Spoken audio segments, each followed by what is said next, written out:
What's good, Rikin here, and it's 1 year later. If you guys remember, last year I set this challenge for myself that I was going to try and create a video every single weekday for the whole year. I gave myself a few freebies, but all in, I was shooting to create between 230 and 240 pieces of content, and I absolutely failed at that, and I want to be completely honest about that.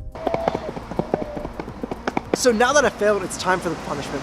I let my two best friends, Patrick and Noah, decide on a punishment for me, and they made me grow a beard. Now, you might not think this is too bad, but if there's one thing that my close friends know about me, it's that I absolutely hate having any facial hair on me.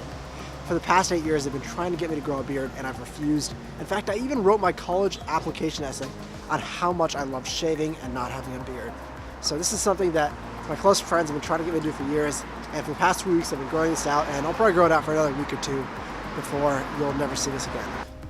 Here's the thing, even though I failed at hitting my goal, I didn't hit the 230 or the 240 or the 250 posts, I'm still pretty happy. Over the past year, I wrote over 30 blog posts, wrote a book, and created over 67 videos. So I'm happy about that.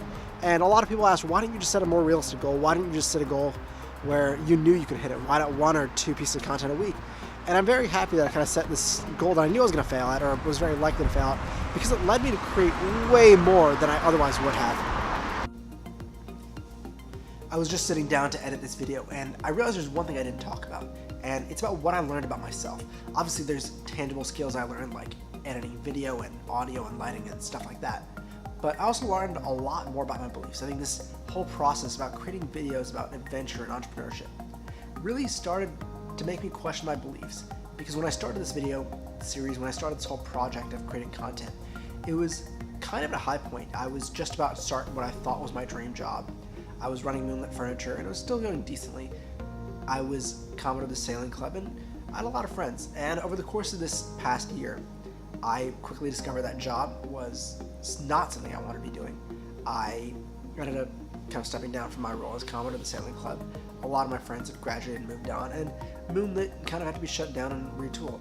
So it was definitely a year where it forced me to question, do I really believe in adventure and entrepreneurship and kind of community like I did before? And what is it? And I think that's also what made this whole process very difficult.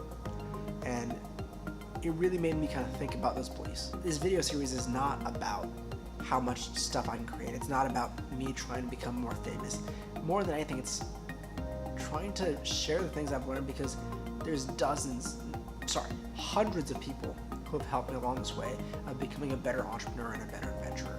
And that's what it's really about. I want to be able to share these things because I realize that not everyone has had access to those resources. There's people in Boy Scouts who taught me lots. There's people in school that have taught me lots of things.